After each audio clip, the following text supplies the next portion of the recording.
기도하겠습니다. 하나님 아버지, 이 아침에 주님의 음성을 듣게 하여 주시옵소서. 예수님 이름으로 기도합니다. 오늘 묵상할 말씀은 사도행전 15장 36절로 41절 말씀입니다. 오늘 말씀을 통해 하나님은 어떤 말씀을 들려주기 원하셨을까요?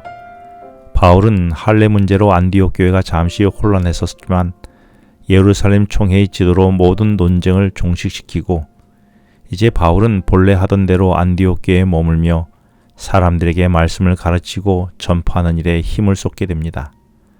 이제 바울은 1차 전도 여행도 성공적으로 마쳤고 안디옥 교회는 할례 문제가 해결되어 안정도 되찾았는데 오늘 본문이 시작되는 36절에서 며칠 후에 바울이 바나바더로 말하되 우리가 주의 말씀을 전한 각 성으로 다시 가서 형제들이 어떠한가 방문하자고 제안합니다. 당시 이동은 육로나 배를 이용해야만 하는 험난한 고생길이었는데 바울은 안정된 안디옥 교회를 등지고 그 험난한 길을 가자고 한 것입니다. 바울은 왜 안정되게 부흥되는 안디옥 교회에 머물려 하지 아니하고 험난한 전도 여행의 길에 자신을 던져 떠나자고 했을까요? 이는 과거의 교회를 짓밟던 폭도했던 자신을 하나님이 구원해 주신 것은 자신을 통해 한 사람이라도 그리고 더 많은 사람에게 하나님의 생명과 하나님의 사랑과 하나님 나라를 전하도록 하는 것이 하나님의 뜻임을 깨달았기 때문이 아니었겠습니까? 그래서 하나님의 그 뜻을 이루기 위하여 부흥하는 안디옥 교회에서의 편안한 삶과 마땅히 누릴 자신의 기득권과 권리를 스스로 포기하고 생명이 위협받는 선교지로 떠난 것이 아니겠습니까? 그 결과 유럽 대륙까지 복음이 전파되었는데 이렇게 하나님의 도구로 쓰임받는 바울의 기쁨은 얼마나 컸을까요? 지금 내가 누리고 있는 편안함은 무엇입니까? 그 편안함 속에서 하나님께서 나를 구원하시어 한 사람이라도 구원하기 위해 내게 맡기기를 원하는 주님의 거룩한 뜻을 이루기 위하여 내가 마땅히 누릴 기득권과 권리를 나는 어느 정도까지 포기할 수 있습니까? 바울의 2차 전도 여행에 바나바는 동의했습니다. 그런데 문제가 생겼지요. 그것은 37절에서 바나바가 마가라 하는 요한도 데리고 가자고 한 것입니다. 그런데 바울의 생각은 달랐습니다. 38절에서 바울은 1차 전도 여행에서 밤빌리아 버가에서 힘들다며 대여를 이탈해 떠난 마가와는 함께 갈 수 없다는 입장이었지요. 그런데 이 둘의 의견은 한치의 양보도 없었습니다. 이로 인해 39절에서 심히 서로 다투었다라고 표현하고 그 결과 서로 갈라섰다라고 기록하고 있습니다. 매우 당황스러운 상황이 벌어진 것입니다. 그런데 이처럼 양보함이 없이 서로 다투는 바울과 바나바는 어떤 사람들입니까?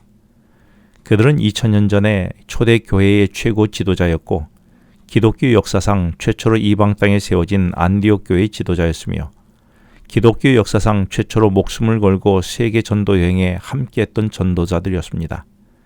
그리고 한 사람이라도 구원하는 통로가 되기 위하여 마땅히 누릴 권리와 기득권을 스스로 포기한 진정한 그리스도인이었습니다. 이쯤 되면 이 정도의 문제는 극복할 수 있어야 하지 않을까요? 그래서 둘 중 한 사람 정도는 먼저 자기 주장을 처리할 수 있어야 하지 않을까요?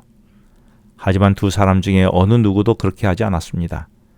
그들은 끝내 자기 주장만을 되풀이하다가 서로 결별하고 말았지요. 그래서 바나바는 마가를 데리고 자신의 고향인 구브로를 향했고 바울은 먼저 떠난 바나바를 따라갈 수 없어 신라를 택한 후에 육로로 1차 전도 여행의 마지막 지역인 더베와 루스드라로 향했습니다. 이 복잡한 상황이 주는 메시지는 무엇일까요? 단순히 그리스도인들도 싸울 수 있다며 자신의 연약함을 깨달으라는 것일까요?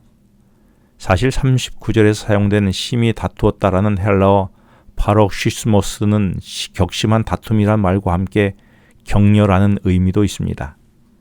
이 단어는 히브리서 10장 24절에서 한 번 더 사용되었는데 여기에는 사랑과 선행을 격려하라는 말로 사용되었습니다. 그러므로 오늘 본문에 사용된 심히 다투었다는 말에 격려라는 이중적 의미를 부여한다면 바나바와 바울은 서로 좁혀지지 않는 의견 충돌로 심히 다투게 되었는데 그래서 서로 갈라져 떠나게 되었는데 그들은 서로 헤어지면서 우리가 서로 의견이 달라 함께 동행할 수 없으나 우리에게는 마가와 실라가 있으니 각각 동행자로 삼아 서로 선교지를 떠나 한 사람이라도 더 구원하자는 일에 매진하자고 서로 격려하며 떠났단 말이 아니겠습니까? 그런데 이 갈라짐 속에서도 하나님은 특별한 뜻이 있었습니다. 바울은 본래 1차 선교지 방문이 목적이었지만 성령의 이끄심은 바울을 자꾸 유럽으로 인도하고 있었습니다. 그래서 바울의 2차 전도 여행은 아시아가 아니라 유럽이 주무대가 되었습니다. 만일 바울이 계획한 대로였다면 유럽은 그 대상이 아니었지요.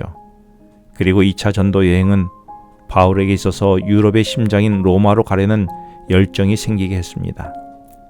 오늘 내게 일어난 불편한 상황은 무엇입니까? 그 속에서 주님이 나를 통해 이루려고 한 것은 무엇일까요? 그 다름으로 인해 다툼 속에서도 주님의 뜻을 이루고자 하는 격려도 있어야 하지 않겠습니까? 이것이 진정한 그리스도인이 아닐까요? 내게는 의견 충돌 속에서도 주님의 뜻을 이루도록 하는 격려가 있습니까? 기도하겠습니다. 하나님 아버지, 저로 주님의 음성을 듣는 자가 되게 하시고 때로 일어나는 불편한 일들 속에서도 주님의 방법대로 대처하게 하시며 주님의 더 큰 뜻을 이루는 제가 되게 하여 주시옵소서. 예수님 이름으로 기도합니다. 지금은 개인 기도 시간입니다. 오늘 주신 말씀을 묵상하면서 주어진 기도 제목과 개인 기도 제목을 놓고 기도하시겠습니다.